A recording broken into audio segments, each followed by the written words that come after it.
mu kusooka ne manyo omukyala si Munnayuganda naye Munnayuganda naye omukyala alina kye bayita lato milk. Maama nnyabo gwe mwali mutenda oli mukyala w'omuzungu okubeera n'ebbeere ono omukyala kyaka mu Uganda yasinga ebbeere. Video yiyo wansawo ngipininzeewo kuba nyinza ogipostingawo ne balooza nti mpostinze amabina naye omukyala alina ebbeere. Bebi olina dayale. Maama nnyabo ogambye side effect gy'osinga okuba nayo. It's people. Waliwo we nalabye I think I'm okay. Na comment ze nalabye olina agamba lino lyebbeere Yesu lyayonka nasiibe nakwana. Eyo comment twangikozemu t-shirt. Bamujjagadde nnyo. Banage bagipostinze. Simanyi ate bambi eyajogedde yandivuddeyo ne mumanya because they were so creative. With that comment. Ebbeere Yesu lyayonka nasiibe nakwana. Abantu babakazeemu nnyo. It was so creative. I don't know who the original comment was. Oba yali ku post ya Eddie oba ku yange, but I don't know who the But you saw it. I saw it and I laughed. But the mulimu comment ze muteekamu nenseka nengamba this is so creative. That was so creative. Ate eno onalina lato. Guys, mbadde ndaba Good Life Eddie alinga yakozeemu ensobi okugamba nti ono lato. Because in actual sense ono si lato yekka. Ono lato n'omwongeramu ku jessa n'oteekamu ku classic n'omala n'oleeta ne Brookside naye n'omuteekamu. Mwetemulaba lato wanaaba mmala. Lato tamala. Nze ndaba olina kuteekamu kampani nga 5 n'ambirira. Challenges zange. Nga ngogyeko fa abantu abali eno abayinza okuba nga bakujjonkera. The personal challenges. Olina omusajja na boyfriend. Sirina. Oza sige gabatiisa. Ngoba bugobi. Basi bamini. Kugambye because we came driving. Naye ne tufuluma ano fenna ne tutambula wali ku kkubo. Ojja tegera nti ngoba bugobi. Nga layini zisimbye. N'abakugamba meka biki nkwankutwale waka bo bangi. Nga baagala mabeere. I just feel I'm not yet ready for relationships. But when I'm ready, I'm just settling. Tigeza abasajja bali eyo besunga mabeere tebagagalira. Kugambye I didn't finish my story. Nzofuna ku self esteem confidence yange. I would love to send nebuulirira nakola ntya but I will be lying. Abasajja be bampa confidence. Ng'otambula ku kkuba omusajja n'ayimye n'agamba bambi weebale kunyirira. Kyokanga weetya. N'agamba ng'onyumye. N'otambula jamu n'akwata n'ogamba si kibi nnyo bwe kityo nga bwe mbadde ndowooza. So baba baagala kikugayonka simanyi ojja babuuzaako actually ze yandabuuza gwe nze musajja nze ndi mukazi sandi biti so abitegeera ate ogambye bangi wali oyonsezaako omusajja kuba nga tolina mwana but era ndi muntu mukulu. I've had relationships before. Ndi muntu nga kiki baze okwagala asajja tewakyayagalira ddala ggula mata.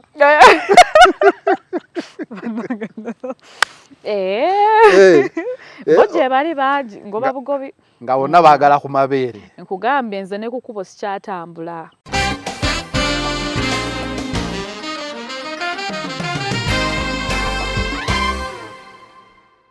Omuntu oyo ali mu challenge gy'oyitamu. How do you build the confidence? Kuba bwe tuba tukola zino shows tuba tukoze nti waliwo kati gwe you are proud of you are positive about it. Ate ugamba kiri okay, you accepted how God created you. Ne wali ate alina challenge yo. Nyinza okuba ndi wano ndakinga nti omukyala asinga amabeere amanene mu East Africa wa mu Uganda. Nga kumbe wali atudde yalaba naga. Taliyo nze asinga wamma. Gwe so basobola okulyawo. Ajje mwevuganye. Ajje tukole Olympics one endala tulabe ani akikirira Uganda ani akikirira East Africa. Kati gwe okay kati let's just imagine like ajali ngoizo funa challenge. Oyinza mugamba akola atya to be happy like you. There are two options I would give them. It's soka, do they love themselves? Because in Zengas, I've told you, it has never been an option to reduce. Nagagala, right from the start, I had no problem with them. It's people who had a problem with them. So if that is you, gagala na abantu bebakukola ki, learn to find the positivity in it into positiveness jofuna from your body ekusingira negativity abantu gye baleeta ne mulimu oli ngagga kuyisa bubi nnyo you've never loved them, you've never liked them, you've never done anything. If you can afford it, then please go and do something about it surgically. Oba I don't know, go see a doctor alabenga wakuyamba. I'm not going to send sigara nalyo nga tolyagala. If there's an option into osobola okulikendeza nga era oyagala kendeza, please go do it. Nenga woba oli eyo nga you really love it the way me I loved it from the start, then find the positivity in it. Amanyi wagambye if it doesn't hurt you, then toyina kugakwatako kuba agambye ne surgery naye ina risks. It also has its risks by the way, but oli mulimu nga obulamu bwe bugenda mentally nga kimususeeko nnyo the suicidal their words lwabbeere era agenda alikendeza abeere happy. أعوذ بالله من الشيطان الرجيم بسم الله الرحمن الرحيم السلام عليكم ورحمة الله تعالى وبركاته. Nze Haji Yasin Kiza omusomi w'eddua nkola ku misango bula ly'abaana gwa yalimu okuzaala abonaabona anoonyeza obufumbo n'obutambulamu emirundi gyonna akaabya obwavu atalina mulimu ebizibu eby'amaka eby'emmaali omukisa yagenda ebulaayo okukola toyina mirembe toyina mirimu nsangibwa lugalambu ku lw'ejjinja osobola okukuba ku nnamba ezo ali ewala osobola oyita ku WhatsApp namba zange ezo zolaba ku screen yo. Focus 360 the final channel kwoli nga bulijjo tubeerawo kubanga tuba updates ez'enjawulo okusinziira ku biki ebitambula mu ggwanga. Ate twakomezaawo show yaffe life stories we tubeera tusisinkana abantu abalina emboozi eziri unique zoba weetaaga okubeera nga olaba. Sometimes za kuyiga, sometimes za kwewuunya, naye ng'emirundi ebisinga there is no unique story ng'eri unique ku muntu omu. But emboozi zino oluusi tuzikola oluusi to build confidence. Omuntu ayinza okubeera eyo ng'alina challenge z'ayitamu okumulaga nti toli wekka, then omuntu alina okubeera eyo nga yeewuunya how possible is that okumulaga ne kino gye kiri. Today ndina omukyala bamuyita Daisy. We will take Daisy ajja kweintroducinga awo maaso abe nga ababuulira naye ng'ekyatuleese okumunoonya mu Uganda yonna. Sigenda babuulira wawe tuli mu Uganda because ye mukyala asinga ebbeere eddene mu East Africa oba mu Africa. Nakijje ku Good Life Eddie yagambye talabanga ku mukyala alina, should I use the exact words? Soko buze kuba kulaba. Ate ne producer sagala obe na team akolera ku bantu ng'obalaga kyenjogerako kuba kugambye yasinga ebbeere eddene mu East Africa. Badde manyi mu Africa naye ate alina kandazeeyo nenkakasa nti ate kati nina okulinnya ku nnyonyi. Lifestyle. Daisy, uza kuba kulaba. Hello. You are free to use any language. Okay, Luganda English kubanga eggwanga lye nali aliŋŋambye nga si mukyala Muganda but amanyi Oluganda. So omulanga agenze ku Luzungu nja mmuzzanga nga bwe tuddayo. Hello, muli mutyeyo. I am Daisy Nalukowe, biggest in Uganda. Biggest in Uganda? Not East Africa? East Africa simanyi. I also have to travel mbanoonyeeko ndabe. Nogenda mbeesimbemu ndabe oba mpitawo. Biggest chi? Biggest chest, Basti, the biggest busty woman in Uganda. The biggest bust. Bust ke kachimpozi.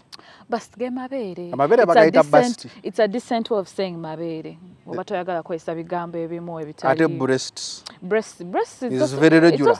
It's also breast. Naye mulimu platforms zinga toyina kwesa kigambo breast. That's not allowed. Really? Kati kwe kugenda ne busty oba chest, but busty ebe kola busty. Busty is like a process. Otherwise mu Luganda ebbere likyasinze bunene mu Uganda yonna. Ate nekyewuunyisa, she has told me she's so proud of it and nothing can make her change oba regret okuba nebbeere bwe kiri. Kituufu. Kankuba akatambika Good Life Eddie tugenda kutandikira awo because nasinzidde ku Good Life Eddie. Good Life Eddie ono musajja mwagala nnyo. Lwaki? Ayogera ebintu yabanga abyewuunya ng'ate musanyufu. Kati when I was scrolling TikTok went nengwa ku Good Life Eddie kano ke nafunye. Mu kusooka ne manyo n'omukyala si Munnayuganda naye Munnayuganda naye omukyala alina kye bayita latomiliki. Maama nnyabo gwe mwali muddene oli mukyala w'omuzungu okubeera n'ebbeere ono omukyala Chaka mu Uganda yasinga ebbeere. Video hiyo wansawo njipininzeewo kuba nyizo gipostinga ne walooza nti mpostinze amabina. Naye omukyala alina ebbeere. Baby olina diary. Mama nnyabo. Akalambe kawulidde? Nkawulidde. Baali balowooza toli Munnayuganda. Ogambye gwe Daisy Nalukowe. Once you hear a na somewhere, you know. Omanyi babeera bagamba nti your DNA oba GPS in naming waliwo erinnya ly'owulira n'omanya nti lino I can trace it here. So bwempulira na era omuntu wangamba nze na then omusajja sa se I can trace your GPS to Uganda. Nalukowe. Yes, Nalukowe abavaawa. Nalukowe falls mu tribes nyingi. Tribes nyingi naye abeera Bantu tribe. Okay. Pozi waliyo Bantu. Naye nze as a person ndi Munyole. Wali Munyole? From Butaleja. The only Munyole I know is Gravito Mutuju. Munyole? Okay. Kati awo tetuli wala. From Butaleja? From Butaleja, yes. Daisy Java. Daisy? Yes. Watuuka ddi like your childhood? Katutandikirawo kwa adolescence ebbeere likula. When did you realize nti kati ebbeere lino nno kati lizze lyajja ku myaka emeka? Like omuntu ali eyamanye era otubulire bulwadde si bulwadde. So I started developing breast natandika 14 years, I think. That was around end of senior 1, beginning of senior 2. Yes. Era at first it was small, normal.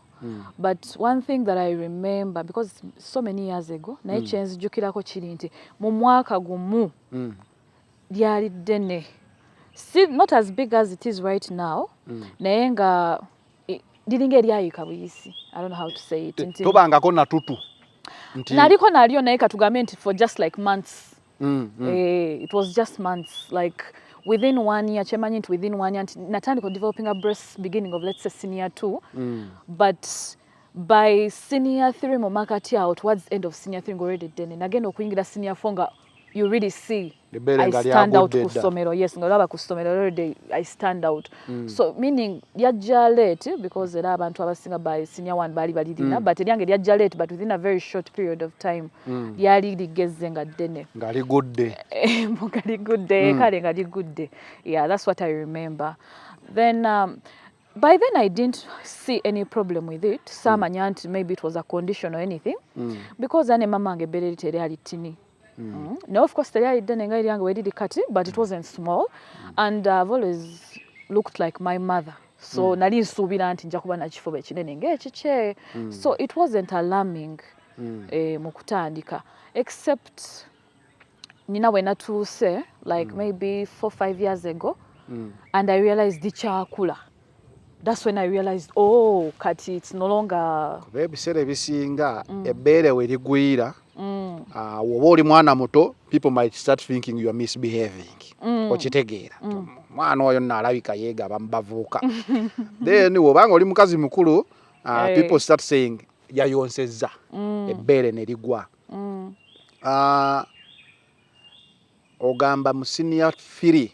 By senior 3 eryo lyali ligudde. Because jukira lino ebbeere ddene. There is gravity. Tolisuubira kukula nga lidda mu maaso oba okitegeera, the fact that lyali kuze nga lifusse ddene era lyali lirina okugwa. Eryali terigenda sigala nga liyimiridde. Kati we liggwa mu senior 3. I had no issue with it. Like I told you, nze saakirabamu nnyo anything unique, because at first teryali ddene nnyo nga kati. But you know, it kept on growing. It kept on growing. Kati mu campus, when I started realizing I'm starting to stand out. So much. Kwa mu campus omwana first year second year aba atandise okujja mu normal society y'abantu. Omukyala. But even A level, era ku A level, but A level nali netya nnyo naye siva mu sweater. But even A level still lyali ddene. Etegeeza ebbeere we lijja ng'osoma. Your option yali sweater. Ngaawe esweater erimala. Nali netya. I feel I don't look okay. I'm not. You look normal. Different.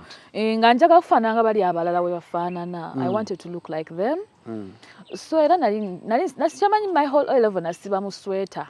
Nali netya. Ate nga nekiranga okola omuntu ekintu asooka kuvuma bbeere. Ngagamba atya. Gwe wagabeere. Like if you do anything wrong omuntu muyomba era nga asooka kuvuma bbeere. So nali netya. Because mulimu abantu be nali nabo during those years abandaga nti you're not normal. Toli okay.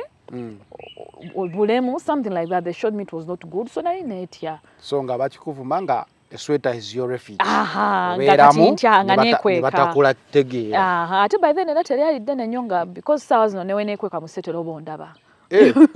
Nekakati newe okweka mu sweater. Sweater tekyasobola kuntaasa kati. Tekyali kikutaasa kati. Kati ekikutaasa is your boldness. Is my boldness. Kati it was either accept or accept. Wentuuse.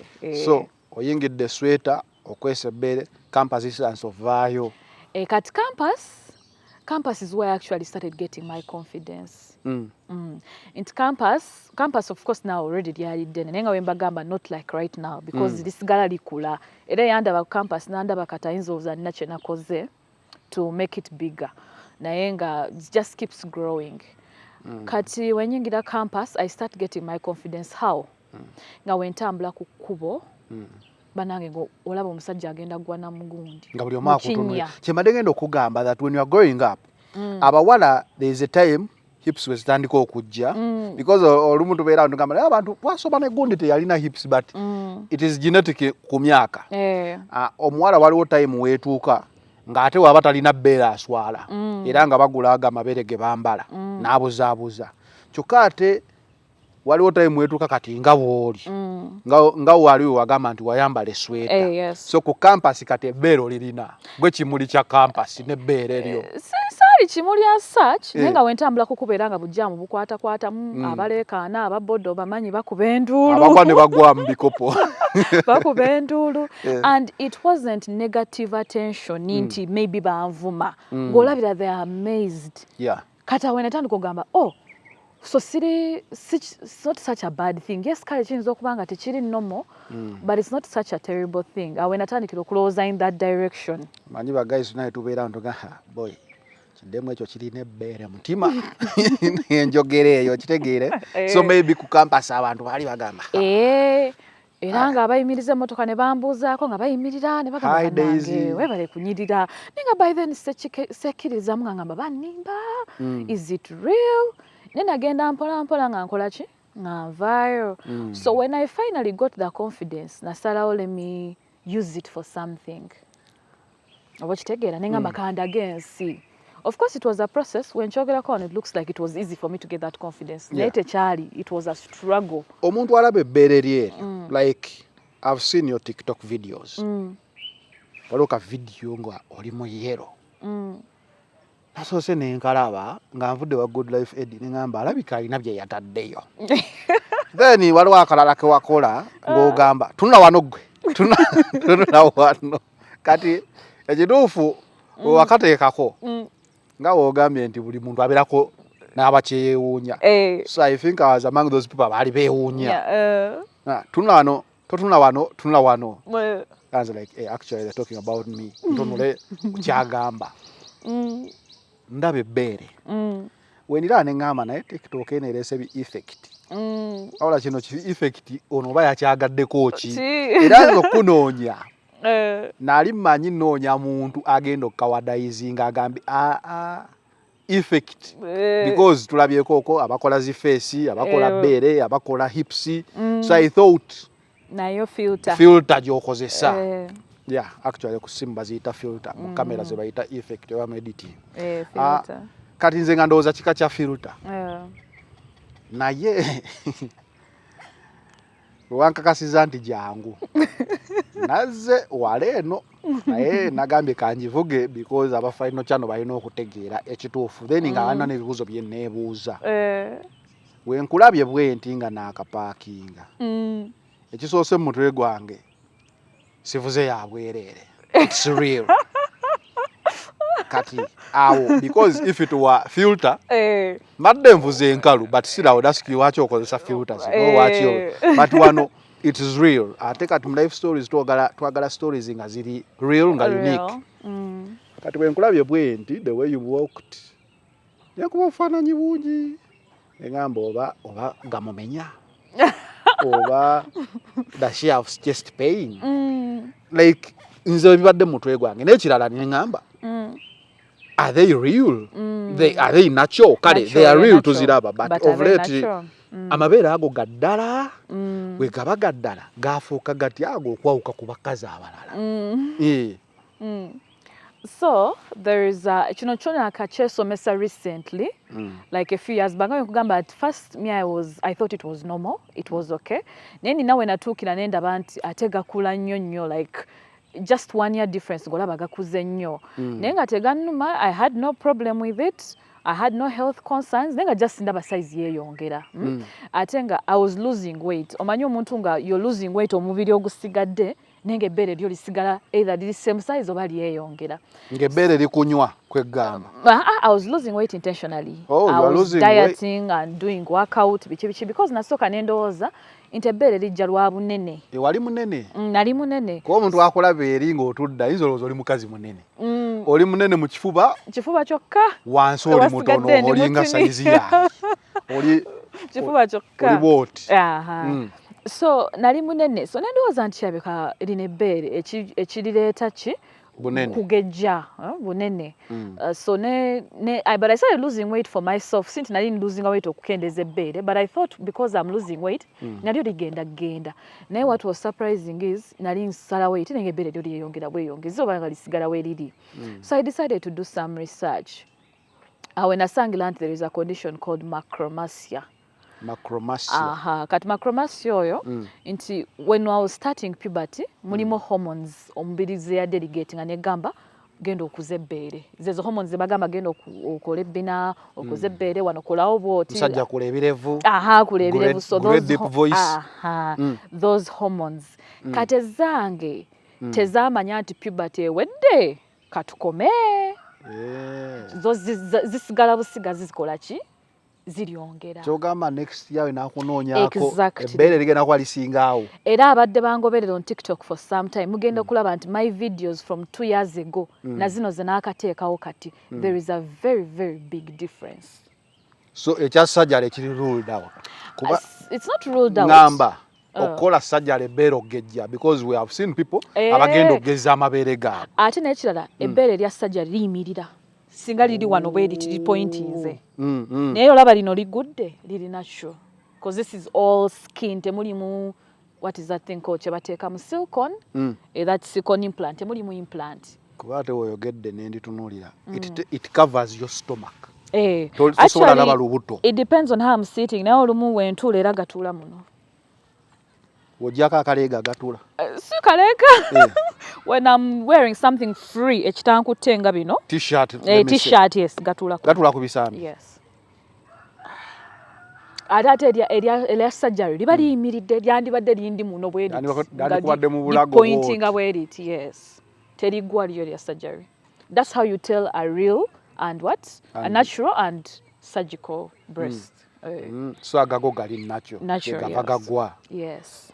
Is there a possibility nti basobola ogasitula obaga kole batya like bagasitula batya oba kikyembooza kati amayiraza obadde omanyidde biri ebintu no ogambye liri liyimirira osobola okugenda katugambe kati omuntu asobola okubeera n'agamba wowe oyagala ebbeere eddene tosobola liyimiriza nelisigala nga ddene nga liyimiridde because women love amabeere agayimiridde. Nze personally I feel like singa libadde liyimiridde lyandibadde ate limpa obuzibu because God does not make mistakes kyemmanyi ayina ensonga lwaki yampa ebbeere eddene ate n'alikola ne ligwa because imagine singa libadde liyimiridde okimanyi lyandibadde wano nandiridde ntya nandyebase ntya nanditambudde ntya oba okitegeera so God does not make mistakes ayina engeri gye yalikolamu nti ddene nemali nelituula wano so I'm able to do ebintu ebisigadde normally. Ebbeere ogambye lerikuluma tolina wadde side effect yalyo yonna yadde actually my biggest side effect is abantu but yeah abantu okunteekako their projections omuntu n'akusanga n'akugamba alikendeeze lwaki tosala weight lwaki togenda ku gym olina alikuvuma olina akwe that is my biggest side effect ku bbeere lyange teri ku mubiri eri kuffe ddyo nga ddyo eriri kummwe abandaba naye ddyo nga ddyo I have no problem at all. I eat normally, sleep normally, I even work out. You work out? Yes. Can you run? I can. I just have to have the right sports bra. That's all. Mbuuka buli kimwe. N'obuuka omuguwa? Yo, I have no problem. Ate bino bebagamba back pain. I don't know who has back pain. That's why you have to have the right sports bra. Era n'owebbeere ti naye waaba talireze bulungi kudduka era nako kumuwa obuzibu. Kati ogambye side effect gy'osinga okuba nayo. It's people. Waliwo gwe nalabye, I think I'm okay. Na comment ze nalabye olina agamba lino lyebbeere Yesu lyayonka nasiibe nakwana. Eyo comment twangikozemu t-shirt. Bamujjagadde nnyo. Banange bagipostinze. Simanyi ate bambi eyajogedde yandivuddeyo ne mumanya because they were so creative with that comment. Ebbeere Yesu lyayonka nasiibe nakwana. Abantu bakazeemu nnyo. It was so creative. I don't know who the original comment was. Oba yali ku post ya Eddie oba ku yange, but I don't know who the But you saw it. I saw it and I laughed. But the mulimu comment zemuteekamu nenseka nengamba this is so creative. That was so creative. Ate eno onalina latoki omulundi gumu. But most of those comments said, those are comedic comments. Ate tosobola kula n'otuuka, you cannot have a body like mine n'otasuubira ebintu ebityo. Kati mulimu just bali abajja nga nga mulimu oli nga just azze kujokinga. No, those ones of jokes, those are very okay. Those are very okay. Ne mulimu oli nga just azze ku attacking oba nagamba kirabika owunya, like those are the ones now that are irritating. Never n'abasigadde it's expected. Nange wendaba ekintu kye neewunya, I will joke about it. Kubana nti madenda aba videos zo like ku TikTok. Ngamba baziteekayo amala nasoma ku comment. I read the comments. Some I even reply. Actually, okweyo comment ya gundi. Yabbeere ya Yesu. There's one I replied ne mugamba. Ya ali wandi mukube asibe bulungi. Musange wandi mukuba asibe bulungi. Yeah, so some I actually laugh. Some I don't mind. Ne mulimo ziri just ngolabira this person must be going through something. Ali so negative. Ate ekisusse. But these others, those are like, I don't know, I have no problem with it. It's creativity at its best. Okay, social media connects people.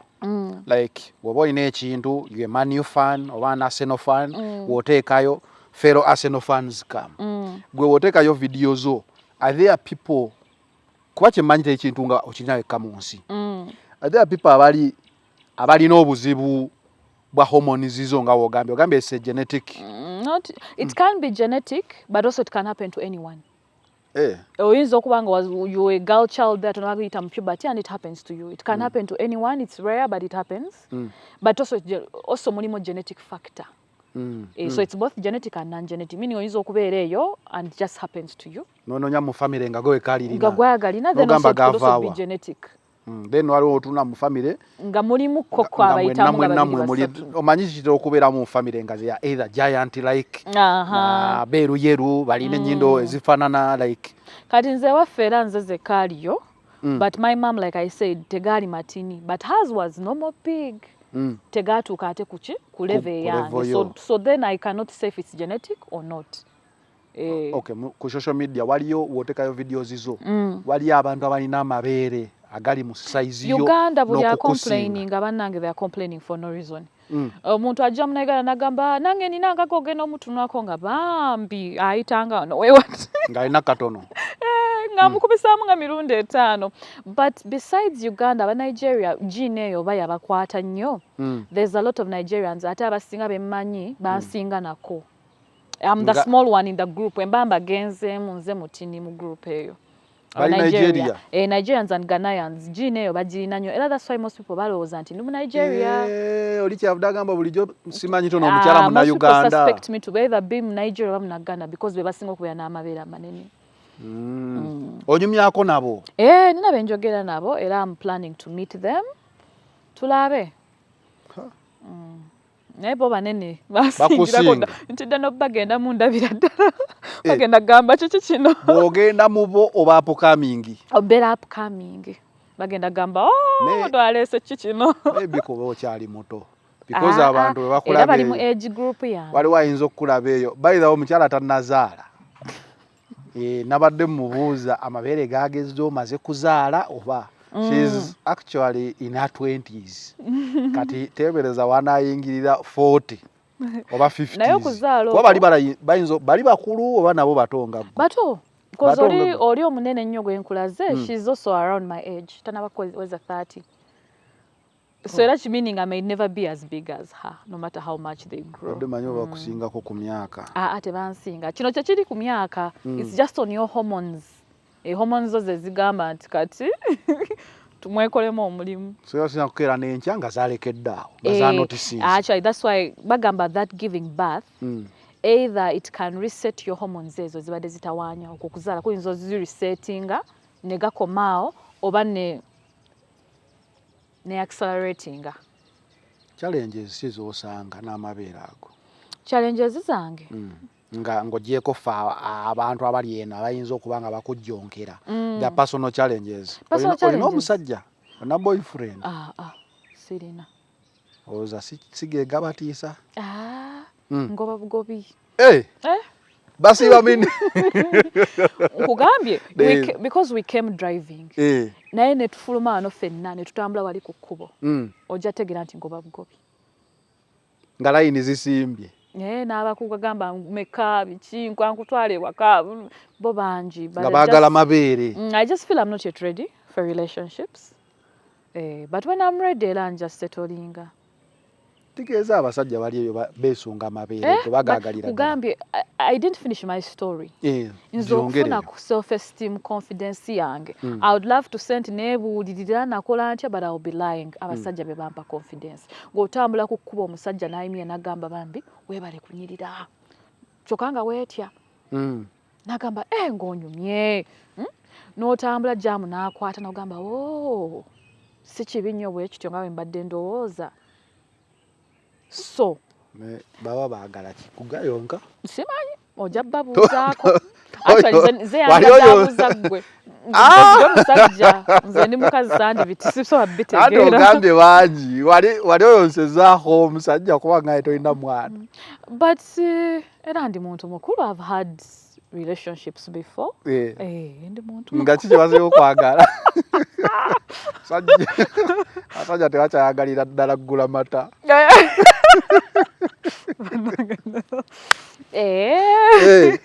bo gye bali bangi ngoba bugobi nga bonna baagala ku mabeere nkugambye nze ne ku kkubo sikyatambula era nkulabye oze mmotoka yo wagikuba tinti bwoti otambulira muli sitambula nze kasita nfuluma ne ŋŋenda wali abakusika ne bakusika nkugambye actually emotoka yange gye nasooka okugula nagula seetegese but I bought because of pressure. It was my birthday, I remember 2023 nagenda ku bakery okugjayo cake nomanyi navayo siina cake because bakery was in some sort of center nga waliyo boda waliyo motoka waliwo ki nali nnyeka boda nava ku boda ensi yonna neekuba enduulu abantu bonna ne I was so uncomfortable nali nnya boda neŋŋamba tuddeyo oba ali oyambadde bubi wakati waliwo ayinza okukulaba bw'ati n'agamba kale amabeere tugalabye manene lwaki togabikkako bw'ogabikkako kikyukako oba ate bw'ogabikkako era galeeta ebibuuzo anti mulimu ekintu nga it's too big to be hidden newe mba nyambadde akaleega newe mba nyambadde ki t-shirt newe mba nyambadde ki like it's too big to be hidden nze newe mba nyambadde normally nga ntaddeko kijampa still mpita kukuba nga abantu bantunulira so why kill my fashion sense ng'olwedde bagenda kuntunulira so kati nze nyambala ebinyumira because I mean Nalongo Louis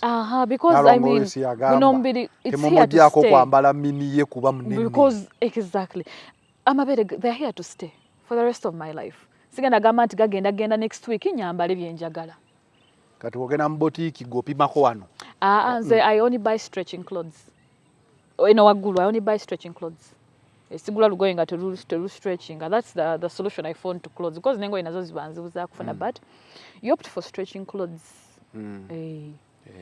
kuba kati ezo ze challenge nzo gamba olabye akagoye kati nga kana akatimba kamaanyi naketungira kano. I used to walino ketungira. I used to do a crochet business kati ne ketungira. But engoye, it's not such a big deal, to be honest, because as long as you aim for stretching clothes, it's just fashion sense. Kale kyese ogamba is a challenge, katugambe fashion sense. Nti ekintu okunyumira for my body type nga olaba nti ndi munene nnyo no waggulu and I'm very small down. You're not very small actually. Senga amabeere ago gali tegaliiko. Sinti gali tegaliiko. Senga kuba ate we gaba tegaliiko gaba fani. Oba otya. Senga amabeere ago gali nomo. Ku nomo size yaba. You're actually a very well shaped person. Oh, like figure kweri. Thank you. Figure kweri. Cameraman ojja mutambulira mukko. Balagayo ka fashion. Naye kali kyewade ngamba. Someone might be out there n'agamba naye days oyo okujjako naye okutukooya. Waki tagenda n'akola sajjale zazze abantu abatalina kabina bakafuna. Abalina embuto ennene ne bazijjako. Abalina kati ebbeere ddene wakati ndaba ebbeere eryo neŋaba kati singa mbadde nkoze sajjale nandituddeko wano naawe n'onkolako interview. Good Life Ed yandibadde anjogerako. Ozi n'ekyo gye kiri. Ate mba ngenda kola ssente. Wenkola okola erinnya mu Uganda ne ka ssente weekajja. Otya. I don't know. Ekisooka senga abadde wakola sajjale. Ebyaddala sanditudde naye mu kamera. Nandibadde very normal person nga mpita kuli kukubo nga teri muntu afaayo nti days ayise nawo. And I'm used to standing out and now I love standing out. N'ekirala ekintu ekitannuma tekimmenya, why go risk my life? Because surgery, it's a risk. They're going to put you under. When I feel like kintu ekitannuma. Ate n'ekirala, surgery is not a cure. Because surgery ogenda balikendeeze, the fact that hormones ziriyo batoziterezezza and there is no medicine okutereza ziri hormone. Ekitegeeza lijjasigala likola ki? Likula. So ngenda surgery but 5 years later I'll be back here. Era ate musayiko yabyambe. Oh. Tell your treatment stopping hormones. For the hormones, no, it's only surgical. The only woba ulida chikumalako nnyo emirembe oba chikuluma, you go get surgery. There's also another version of this disease called gigastomasia. Ondese wano. Wasoma sciences. Wano wendudde wano. Wondekedde ddala okagambye bakayita ki? Gigastomasia. Stomasia. Kati go gigastomasia kiri nti obeera n'ebbeere erinomo eriyimiridde gali g'omanya gali nomo. Naye mu myezi nga 6 n'oba ng'olina size yange ate nga gakuluma gonna geereze galiko emisibwa they are not normal. Like bano abakazi abazadde nga bayonsa n'agamba ebbeere eritonnya. Abo beera kyo kiba kirireese oba olimanyi. Noyinza okuba nga oli awo olina omwana muwala wa 15 from nowhere. Neryepika. Now that one I would also advise you ogenda okole ki surgery because lyo teririiko eryange likula very gradually.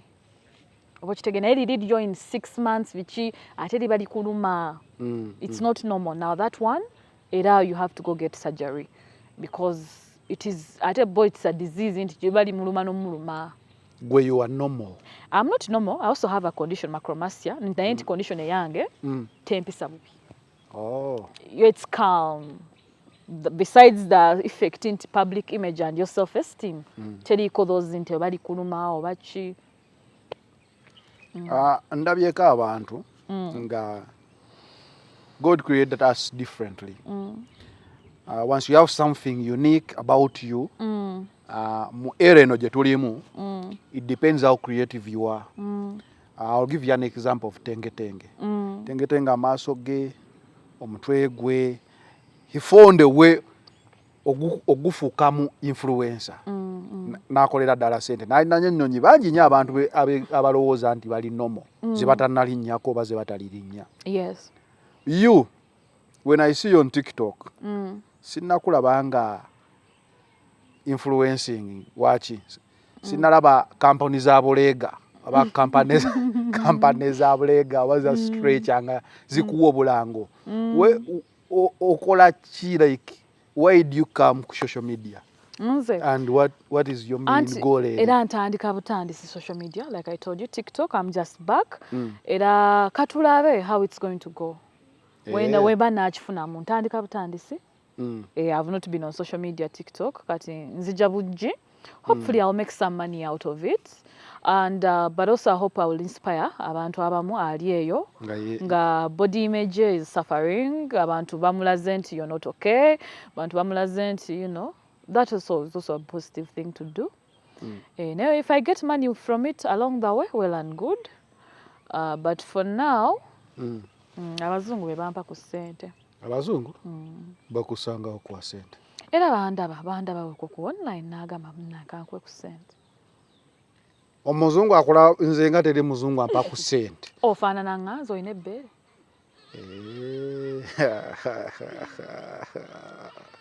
Kyovora oli yagambye mukyala w'omuzungu adamanyi. Abazungu baagala nnyo abakyala balina amabeere. Bali baveeko. Oli afukamya nagamba kankuwe ku ssente. Akuwe ku ssente. Omuzungu. Ekitegeeza kati gwe abasajja bo bagenda kuba bazungu. Tekitegeeza ekyo. Tekitegeeza ekyo. Abazungu bakuba ku ssente. Ku TikTok okwo. Bamanyi personally. There are those that I've created friendships with. Ne bakwokyayo. Bakwokyayo nga bakwebaza ki, like bagamba you have pressure of getting but do you have pressure of getting a job? Nti ogenda osaba omulimu n'otuuka bona. Nze sikolangako. I've never worked in any official job. Never canvassing a Namaika crochet business. I've always been an entrepreneur. Navayo straight into entrepreneurship. So kusaba mulimu. Nedda, I've never been at an official workplace. I've worked for myself this whole time. So I do not know. Could it be you said it's got the bust? Is it what pushed you know gamba now and condition energy and I might not be accepted? By then I was very normal actually. By then when I did a campus, I wasn't very normal. By then I think I was modeling for Broward. Era still olaba nti bere dene. Yani ku Broward, I think modeling for Broward. Broward. Yeah, I was a model for Broward at one point. Brasi we bulega? Yeah. Cheche mbadde nkugamba nti nga sinala kampani za bulega. Broward bakutula gamba ine bere n'okubakalanga. Tebankubira bambi nze abanoonya. Because I saw. So Broward is a shop? They have bras. It's a lingerie. It's a lingerie company shop. Ebera mu Kampala. Yeah. Okay. Bulega bonanga gye buli. Babulina size yange no bagina bulungi nnyo. Actually people who keep on asking me what do we do about bras banange. Bo balina size yange. Size ya bra ogyetungira. Bo babulina. Babulina size yange. That's something that really fits me. Half bra. I know it's hard to believe. Half bra. Buno butaliko busika. Babulina. Nabo babulina. Size yo. Which means company agendo katungeri. There are people like me out there. Munsia. Yeah, just that in Uganda, people like me are rare, but munsi out there jebali. Okay. Jebali. Nice. Nambechi. Nze bimpeddeko ntunulira bbere bogambye terikuluma nze nenditunuulira nendaba nga liringa erikuluma. I know, and that's why it happens with most people. Muntu andaba nansasira nangamba genda olikendeze genda ku gym ate sibanyigira because gym tekola pozi wangambye these are hormones. I'm losing weight era yandibadde lyagenda kati because I'm losing weight and I've lost quite a lot of weight the past 2 years. Yandibadde lyagenda negundi nti omuntu andaba ye nansasira neeteeka in my shoes nagamba singa ebadde nze nandirikendezeza kwe kujja mu inbox yange oba ku live zange oba ne bangamba genda olikendeze kola booti isaleko bonga bo babanumirirwa and I understand it naye kyenjagala bategeere nti me as a person I'm okay, I'm happy era sina wengendo oddikendeeza terimmenya babazadde bali okay. Abazadde my mom passed on. Nenga my mom yoyo omuntu yasinga okungamba tulikendeezanga.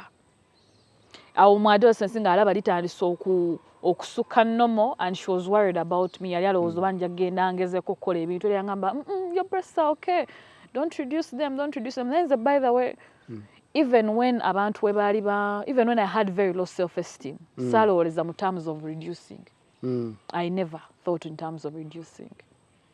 Nakabanga amaziga ne bimpisa bubi, but I never considered it as an option. Wakabira wali osaba Katonda akuyamba okerenga miraculous likendedde. Banange saagalanga ko likendeere. Era nze nenzuka nga likendedde.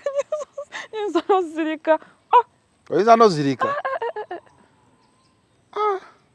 Banange, even when I started losing weight, naina instructor nenga amugamba, make sure my breasts do not reduce, make sure they do not reduce. And then I didn't losing weight, they are going to reduce, but luckily they didn't. I know it's hard to believe na ekintu kyesinga okweyagalako, it's my breasts. Wow. Era nenzuka nga gakendedde nze simanyi. Katonda abakubye ebbalaani. Aba nkoze bubi nnyo. Byewunyisa tebiggwa mu nsi. Kuba kati omu yandisabye Saara tuli mu kisiibo. Mukama Katonda mu kisiibo kino nnaku 8 zijja kolina ebbeere abantu bye bagamba Yesu lyayonka nasobola okusiiba. I would be a very ordinary person living a very ordinary life. But I'm blessed to walk on the street and people stop and stare at me. Some people would love to have that, but they don't have it. And the message, opportunities zenfunye because of this. So what you get, and you stand out. Message eri ku bantu kale gwe you are confident. Wotukidde okujja mu kamera tubadde tuwogedde tunyumiza bingi. Abantu ababeereyo ne ba body shaming abantu. Of late wali omukwano gwange. Amita Martha Mukisa, she's an artist. Ndowooza nayo olabyeko pressure abantu gye bamuteekako. People kept on mentioning her in my comments, so I went and checked out. Naatu sina munene nnyo nganzi. Musingira ddala wala. Hers actually quite normal. And hers is a result of birth, giving birth then. Because, anyway, abantu abo oyinza bagamba otya? I would love to tell them to be careful because oyinza okubeera carelessly joking in your bed or weewo or kintu okyogedde lightly, but you could cost someone their life. You could cost someone their life. Osanga omuntu atagumye nganze, they could be suicidal. Okitegeera. So be careful with what you're saying. Oba owulira kikususeeko nnyo, get a friend, mukyogereko, muchirekeyo, but do not go to this person and tell them some of these opinions you have. Kati especially now like my case, I had no choice. If I had had a choice, it needs to kind of ngenda ewomusawo nemugamba chinkole, maybe I would deserve some of those comments. Nange nga mukama we yazuka nakuwa your body, even me, this just happened to me, I had no choice. Kati wona nvuma chichine chichuka. I'm also innocent in this. The only crime I have is I decided to love myself and not run to surgery and change myself. So better careful with what you talk, what you say, because you could destroy someone's life. Goyinza okwogera ka sentence akatini. Because nange olaba ndi confident. Naye mulimu omuntu kyawandika n'olabira ddanga kikuyisiza ate bubi. So they should be careful because it's not just writing. You can spoil someone's life. You could actually even end someone's life. Okay. Then people who face the same challenge in Gagwe. I've loved one thing about you. You loved yourself. You innovated mu mubiri Katonda gwe yakuwa. Ogambye you are looking out to be an influencer. Gubenga gukolera sente. And we have seen people. I'll give you an example. Waliwo omukyala kati bamuyita oba Sarah Shoti. There's that lady azina challenges. Oli ali Google. Google bambi ye yafa. Like tuze tulaba. Before in Africa abantu abalinanga challenges wezityo nga babakweka wala. Abazungu bone batulaga nti bateekawo ne Paralympics na biki to empower them. Ne babajjayo. Omuntu oyo ali mu challenge gy'oyitamu. How do you build the confidence? Kuba bwe tuba tukola zino shows tuba tukoze nti waliwo kati gwe you are proud of you are positive about it. Ate ugamba kiri okay, you accepted how God created you. Ne wali ate alina challenge yo. Nyinza okuba ndi wano ndakinga nti omukyala asinga amabeera amanene mu East Africa wa mu Uganda. Nga kumbe wali atudde yalaba naga. Taliyo nze asinga wamma. Gwe sobola okulyawo. Ajje mwevuganye. Ajje tukole Olympics wane ndala tulabe ani achikirira Uganda ani achikirira East Africa. Kati gwe okay, let's just imagine like ajali ngoizo funa challenge. Oyinza mugamba akola atya to be happy like you. There are two options I would give them. Ekisooka, do they love themselves? Because in Zengas, I've told you, it has never been an option to reduce. Nagagala, right from the start, I had no problem with them. It's people who had a problem with them. So if that is you, ngowulira gwogagala naye abantu bwe bakukola ki, learn to find the positivity in it. Into positiveness gy'ofuna from your body ekusingira negativity abantu gye baleeta. Ne mulimu oli nga gakuyisa bubi nnyo, you've never loved them, you've never liked them, you've never done anything. If you can afford it, then please go and do something about it surgically. Oba, I don't know, go see a doctor, alabenga wakuyamba. I'm not going to say nti sigana lyonga tolyagala. If there's an option into osobola okulikendeza nga era oyagala kendeza, please go do it. Nenga woba oli eyo nga you really love it, the way me I loved it from the start, then find the positivity in it. Amanyi wagambye if it doesn't hurt you, then toina gakwatako kuba agambye ne surgery naye ina risks. It also has its risks by the way, but oli mulimo nga obulamu bwe bugenda mentally nga kimususeeko nnyo the suicidal their words babbeere era agenda alikendeza abeere happy. Tulabyeko ababadde nga bali flat. Leero nompitako Daisy, you have no nyash. 2 hours later. Nodda nga you are bootylicious. Kuba oli ajja genda lowooze nti kati Daisy ndese wabbeere ddene. Kyokka wali ali eyo atalina bbeere. Ate abatalina bbeere abantu bagamba alina obubeere obwe omanyi bakiyita batya mu luzungu Daisy. Abantu bebeera bakiyita stereotype bayita atya. Omuntu katugamba abakazi. Ne bagamba nti ono alina obubeere obw'ekisiraani. You have had such talk nga tebuliiko tebulabika. Kati oyo naye nga wayambala engoye ateekayoko ku bipapula. Like Kati personally the fact that in the my increase in mobile was God given. I have no advice for people who want to do it artificially. I have no advice because simanyi kikola artificially. Sigenda kuwa magezi ngate nange siche nakola. Mine was natural mukama yasawo nagamba Daisy kamuwe. We yagale bwotyo. Kati naye mukama yakuwa ekirabo kyo. The greatest gift he could have looked for. Kati waliwo wagambidde nti abasajja basimba layini. N'otuteeka mu lukalala lw'ebifo eyo. Lwaki oba bagoba? Just I'm not yet ready. Still ready nze nganze omuntu to settle down. You're a virgin. I'm not. You're not yet ready, you're a virgin. Just nchayina byemmaliriza life. And also maybe the right person sinaba mulabazi yet. Waliwo ayimba kali akayimba abasooka be banyonoona nalina omukwano ogutasangika. Waliwo yakakuyimbisaako. No. No, Bambi. Men have been good people to me. Ngawe nkugambira be banyamba nenfuna ne confidence yange.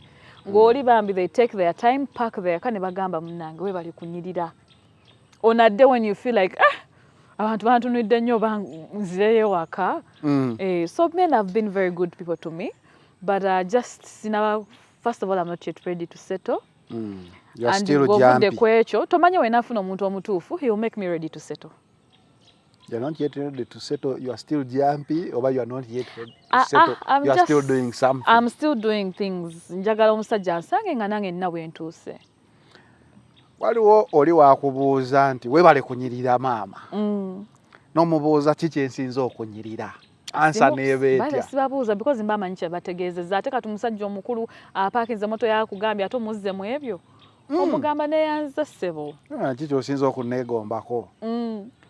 Era mba nkimanyi.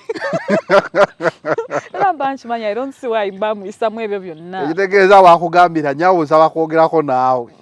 Omanyirawo. Tebatera kumusabasaba namba just akugamba webale kunyirira n'avuga n'agenda. Nze sibangako mu mmotoka ne neebaza muntu kunyirira. N'agenda bugenzi. Ate era tonsanga. Tonsanga. Bakusanga. Jamu gwakwata nze sikyatambula bigere mu public. I caused so much chaos. Nendabira ddala wazifa I'm at fault. Kyokka nga nange ensobe basi yange. Tongamba nti ne shades ozambadde just kutuggalirayo. No, I'm short-sighted. Ngaziringa short-sighted nensobera olaba wala. Kumpi. Oba olaba kumpi. Long-sighted olabira wala. Oh. Short-sighted and light. That's why zifuka dark and light. Mbadde manyi ziri dark anti obeera weetegereza bakutunuulira nga toyagala akulabe nti naawe obalaba. When I've decided to move, I'm very proud. I move with my shoulders up, my head up. Nze sirina kyenkweka. Simanyi lwaki mba neekweka mu shades. The dressing code. Tekutawaanyamu ne bagamba omuntu oyo ayambala bubi. Like eno mu byalo eno gye muli sigenda kwogera kyalo. Abakazi abakola ekikazi ekyo kyambala bubi. Era aboogera. Nolanga basongola emimwa. Bapima bagamba kyapika amabeere. Kyategeera nti abazungu baagala amabeere kigapika.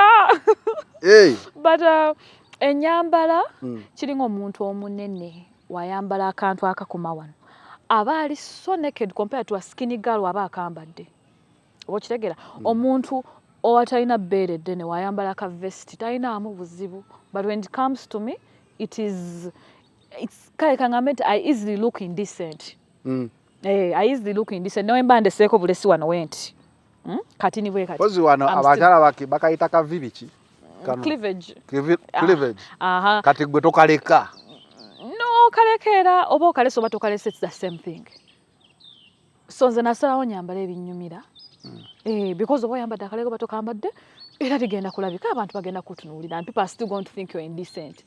I'm even indecent just for refusing to reduce them. N'oba obisse buli wamu oli agamba lwaki tagakendeeza. So there's no point in trying to accommodate people. Ate n'ekirala lwaki abantu abatalina bbeere eddene abatamanyi bizibu by'abantu ab'ebbeere eddene dictate how I live my life. Lwaki be bakuwa ku ndowooza. Talibeerangako nalyo talibeera nalyo lwaki yaaba akola ki tamanyi na muntu yali abaddeko nalyo. Lwaki yaaba ngamba ekyokukola nze ow'ebbeere eddene ebizibu byange abimanyi. Maama toyiseewo nti kati tulina kulinda babbeere eddene okugambako nti nyabo weebikkeko. Ow'ebbeere eddene yalina okujja n'agamba something is about big girls. Big girls feel baba man, ate you stand in that big girl group. Not as such, but really, I don't see why this life is short. I don't see why ngendera ku mateeka g'abantu abalala. If I go according to your rules, then I'm living your life, not mine. So, bamaama abali ekyo. Abayinza okungamba naye omukazi ayambala bubi waliyo engoye zisobola obbabika. It is okay boogere me I have no problem by the way. Feel free to make your comments osobola n'okunyumiza n'ongamba nnyabo tubadde tugamba kino na kino. I'll say kale but at the end of the day I'll do what I want. But feel free to speak by nze sinaako bantu buzibu n'abantu abalekayo comments mu comment section comment feel free. Comment section here is you can decide not to read. Badde mbuuza society mubeeramu. Kuba kati kyemmanyi ekyalo kyonna kikumanyi. Naye but I don't talk to people so toyina mikwano. I have friends but I don't sitambula ku kkubo nga njogera n'abantu. Ekisooka nze okunsanga ku kkubo it's very rare. Like I told you nze okutambula it's ninakuba neewaddeyo. Nakuba neewaddeyo nti kati ngenda kutunuulibwa like tourist attraction. Era ogenda okufuluma ewaka. Nga neetegese nti komenti abakuba enduulu abayita bannaabwe baveeyo mu nnyumba bandabe. Etegeeza oba ova ewaka tugamba ogenda ku supermarket oba ewantu wonna ogamba kangende nyambalagane n'ensi. Era ngenda ndirwedde ngamba nti kati leero bwenti bwe nyambadde I have gone. Senga awaayo omuntu omukulu akuyimiriza n'akuyimiriramu. Maama amabeere waakiro gabikka. Namugamba waliwo yanyumirizaako n'agamba omusajja asiba atya enviiri omanyi bire nawe agahe zikoze eki nze omusajja tayinza kujja wange nga asibye enviiri konze Katonda mulungi kati nze omponye mubalijjeewo okukima omuntu siriimu. You have that attitude now? Me, I just smile because I just smile, to be honest. Actually, abantu bentambula nabo beba feeling very uncomfortable. Abakona kola bayuli agamba bwati wato yuli ayogedde bwati, but me I just smile. Nongamba nti choose enyambala, I will just smile because I mean it's been over 10 years of this. I'm used. 10 years? Over. Cut in the puberty, I hit puberty some time back. So it's been over 10 years I've had the practice. To be honest. So wanyimiza nagamba yambala bulungi, I'll be like it's okay. Or I would just smile and oli mutuufu. Ndaba kano ka video oli mu yellow. And I'm like, she covered everything. Buli kimu only my head was seen. But still there is nothing she could do. Teddy. Like mulimo something, it's like I said, it's too big to be what? To be be covered. hidden. Yeah, to be hidden. To be hidden. So whether I'm decent or not decent, it's the same story. So ndowooza ebyange biweddeyo. Sirina bibuuzo birala byakubuuza kyensinza okulaba kyensinza okwagala nti I came to prove are they real or was a surgery. The thing is they are real. Do they hurt you? Do you have any challenges? You're a very happy soul. And tumaliriza ngamba n'okeera nga mu kisibo kino tokusaalidde gavuddeko ate otukyawa. tokyogera nako. Sikyogera nako. Oyinza okyogera ate ne kibeerawo. Sigenda kusaalira. I'm just worried nti next year ngenda kunoonya ngambye gagenda kubanga manene. I don't know of course how my body works. I can't tell the future. Naye kyemmanyiko according to history is they are still growing. So simanyi oba next year something will happen that will make them stop. Naye they are still growing. Because if you can get the difference, if you're to put side by side, I will give you the videos so that you can put them side by side. That video where you said, where I said, look at my face, that one is 2 years ago. And that is exactly the same dress with the video that that Good Life Eddie linked. Oh. But you can see in the first one there is space in the dress. In the second one there is no space. And it's just 2 years. Wow. Kati nanga olumu I surprise myself. Ngendo taking up measurements. I'm like, wano wetu tuuse. Because I don't feel them growing, like I said. I don't feel any difference. It's just ebifaananyi byebindagana videos. N'engoye zikulekawo. N'engoye kale. Wagambye ogula stretchers. Anti kati era tezindeka awasaaki. Kizibu okulekawo ennyo. Osobola okuba n'olugoye for 2-3 years. Exactly. Like I said now, like that dress, it's the same dress. It still fits. Kale Daisy. Sanyuse okulaba. Sanyuse okusisinkana. Then life stories twagambye tugikola okusinziira ku bitrendings ebiri mu society, but also to build confidence mu muntu ali eyo ayinza okubanga ayina challenge emu oba endala, then nomulaga yekipya nti osanga Daisy tuparkinga oba mbaleke bagira baparkinga okuparkinga ki nasenda biramu nagamba mama nkulabisa bangambe banange bampa confidence banange bakwongera amaanyi. Men have been good to me. Nali nekyawa nga amanyi I'm a disability nze kintu ekibi ekisingayo mu society, but that's the ones who made me look at myself and say, but hold on, it seems I'm not that bad. Oba kitegeera sinze mu byasembayo sinze afaanana obyenyo, like this is not such a bad thing. Ate kasita wangambye nti ate abazungu be bakyasinza okukwagala. Abo banjagala nnyo. Ate abazungu ugenda kuteekako Daisy as a national asset. Hold on. One of the things actually ngayo kugambye nti abasajja be bampa confidence awo. Era nali obankyali ku campus. Sirabangako muzungu sikola ki. I was on Facebook. Bino bya Browald by then. The posting ebintu byange bya Browald. The brother used to model etc. Omuzungu najja mu inbox nangamba oliwa, nemugamba I've been in Uganda, nangamba I'm in Europe but I would love to come and see you. Ne mugamba I'm in Uganda. Tell me when you're in Uganda. So I'm muzungu. By then it was a unique thing. By then ngandi mwavu muzibu. I do not expect anyone to have any interest in me. About 2 months later, Gaga yatekako ne message n'agamba I'm in Uganda. Amabere go gali nyiso omuzungu okuva Europe najje Uganda ate yayajjiridde kulaba nze zekka. Now that's why I tell you that that's where my confidence even started. Kate bana aba parking emotoka tekuli. Ate since then he's not been the only one. Alinnye nga azze kulaba. So in short you a tourist attraction.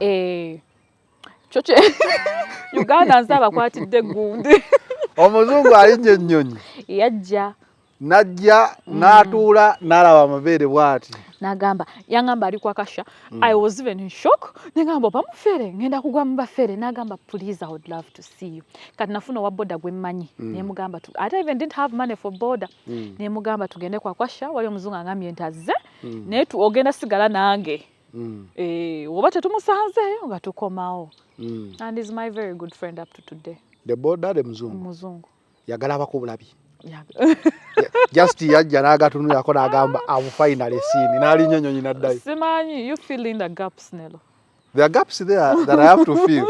Oba olaba bweziri feeling ayinu. Oba tozirabye. Nze nkolera bantu. Omuntu ali nnyonyi okujja okulaba obulabe ku mabeere. Simanyi nze. Wegambye waliwo this tourist site bagiyita ki amabeere ganyina mwiru. It's that side of Banange ate ngenda kola touring agency Uganda mugenda kola center because ombaze tour guide abazungu banayika bagenda kujja balabe Uganda temufaayo naye abazungu abo tebajja bozikola wa mabeere. My head tells me nti abazungu they come to see and feel the basibe nakwana kubanga they come bajja mu kisiiro bajjaga baga basiba nakwana nange ebyaddala sajja waateramu ka air ticket ab'emmotoka abaparkinga mmwe ate muli level temuli mu level naye nabo bambi thank you so much for giving me confidence.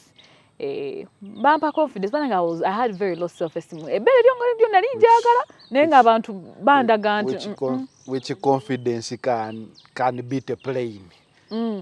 I'm struggling to kati nganzo wa VTs. Kati mpo nange kwadde confidence. Omusajja ateke wali keremu ne VTs. Kati olaba ow'ennyonyi ayinza okumpa confidence ejo. Lero nengenda comment section nagamba kyabiko owunya ka confidence ne kakendera kati ate gwe wa VTs noddamu n'okongera bwentyo. No wa VTs naye alina kyazannyawo okwongera ku confidence. I've said, but gentlemen have been good to me, and the ladies you expect to have been supportive. Bani abasinga okuwalana? Abakazi. Ate abakazi bakuwalana. Some of them are okay, of course. Mulimu abantu who are really good, who are really nice and understanding. Ne mulimu olinga bambi kyoyitamu takitegeera alabya dasinga eba dance. Naye ng'olowooza bakuwalana lwakuba bakuwalana bakuwalana I don't think it's because they basinga. are envious, Nedda. Sisubira nti they are envious. It's just because they do not understand. Omanyi they say people fear things they do not understand. Yaba alabya dasinga. Wakuba makafaananyi nga yagalina. Awulira I cannot handle that. Kyokka it's funny. Kuba wogambye men give you confidence. Nyo. Ne balinya nyinonyi ne bajja to give you confidence. Kyokka ate abawala abali wano mu comment section ate bo ne bakuvuma. Kuba waliwo wonda ba comment section nga so cute biki. Ezo z'abasajja. Basajja era ne mu comment section olaba abasajja bagamba where are you, can I meet you, yobambi onyumye. Naye abakazi ne bajja. Gasaleko gano ge gasibya Yesu oyinza otyo okuba nebbeere werityo. What do you fear? Why do you fear what you don't know? Nedda kyabika wakuba makafaananyi n'alaba nga yagalina agamba nze sandi gasobodde kati ekyo that fear n'agiteeka ku nze. And I feel like maybe they feel bad that me atagalina ndi confident yalabya danze singa yabadde nze sandi kikoze bwentyo naye ate ono lwaki atavudde najja mu kamera with that. Kati wala agenda okugamba wachoze mu kamera ya Zanero. Biki. naye nakusanze mu kamera kubeera namaze kulaba mu kamera. I was already on media. Plus I'm an adult. Njagala mundabe kati ate bino mwandi bisanze wasinga sikujja wano. Mwandi tegedde nti the biggest in East Africa ali wano Uganda ewamu. Wait at the biggest. The biggest bust. The biggest bust girl wano mu Uganda ne mu East Africa banakamba chikirire mumpe flaga. Nigeria bo wabatidde. Bo ngenda gendayo mbechikemu tulabe. Ngenda yanda represent you people naye. When you hit the heights, don't forget me. You know, kubeera wano I also contributed. Nedda gwene Good Life Eddie, by the way. Good Life Eddie, I even inboxed him nemugamba thank you because naina akajja ku TikTok nga videos zange tezinabatandika kutambula. Ina taken a 2-year break from TikTok. So my videos were not moving, nzizeyo buto teri amanyi, but just one mention from Good Life Eddie and I was booming. So bambi yebale thank you. Good Life Eddie nengamba. Good Life Eddie kikyayogerako. Nentapingamu. Good Life Eddie bambi neyanziza for having mentioned me. Abantu ne bandaba because ate nabadde njagala abantu kundaba. Scientifically ntegedde nti kiri hormones si bulwadde. Very rare though, very rare because that thing it was a common hormonal condition. Banja bandi badde nacho. It's a rare one and sometimes it's genetic, sometimes tuwetaga kubeera nga anyone in your family who has it. Anyway, go with now in a unique story. This is Life Stories ku the final channel Focus 360. Gwe nawe oba olinayo kyolina nga kiri unique. Abantu bansabye nziremu nkole stories. Waliwo story gye nakola gwe bazaala ne Timba. So people badde ngamba naye lwaki toddamu n'otukolera stories ezo. I want to thank you Daisy okukkiriza n'enkolako story. You're welcome. At least ogenda kunnyamba okuddamu okupiikinga. So naawe oba gy'oli eyo ng'olina story kyonna ky'olina Daisy amaze wano tugamba she's a tourist attraction. Era kati abantu balinnya bannange kankole tourism company ng'otambuza abantu kola ssente mu summer. Ngende mbalage kidepo makshoni oba banalaba layani oba ajja maliriza gwe bafudde kidepo gwe yogera nnyo nti ogenda obalage kidepo ajja gamba ketusanze no tourist attraction tetuyongerayo kidepo tetugenda mu buyindi wayinza n'obaayo abayeekera ndaba we nakola tourist company ngenda yola ssente nze. But if a tourist company is there and they want a guide bakuyite bayinza okunsobola nze my price bei yange banagisobola because dola nze weekend kutambuza weekend $15 za dola nga kyamabeere ge kakolanga kampasi gwamanyi kyogakozesa oba gakozesa kampasi oba gwabamanyi nti nze me I be present pane kampani eyo nga aliyo tours and travel egamba munnaye omukyalo olaba alinyisa bazungu nnyonyi katumuyite wanabe part of our brand. Ayinza kukola atya? Simanyi bayogere nawe but for now I'm quite the manager. Busy. Bogere nawe. But for now ngambadde busy with my personal life, personal projects. So I don't think I can commit fully to employment. I don't need to be employed. So I cannot manage that. That's why njagala kola company yange. But waba jali tomanya it's a good deal bogera nawe tomanya company ya tourism ni nova ogena kumpa kifo kyawo nze yandolinga netagayo bouncer koza abantu bantabukira mu town yawo bouncer zanero ndo simolo wait security bouncer njagala bouncer because mu town eyo bambaka kati bouncer bakumachi nkuma omuntu yenna nkuma mabere gokka nzeze naze nakata to baba tutenzo omukono era nebbere libaligendeddeko baska insurance bakugamba you either insure the leg na ulira konti waliwo muyimbi yalina magulu malungi nnyo ne bagashualinga banange let's look into that we insure the breasts let's insure my breasts now we are insuring Daisy's big bust because kino tutabugaga twandibadde kikola ki gaga kyaffe tuchi insuringa ogenda mufunideyo bouncer bannange because I can no longer walk in public safely. You are the trending center. ayako trending center. But anyway, when we do nako Orion Daisy, she's a happy soul. Byaddala. Mugende ku TikTok ye. Mulabe. Nze nange nadde ndowooza filter oba effect. Naye byaddala. Asobola n'okuyimirira ne mulaba. Kubanga onooyimirira producer ajja kukwata ng'oyimirira.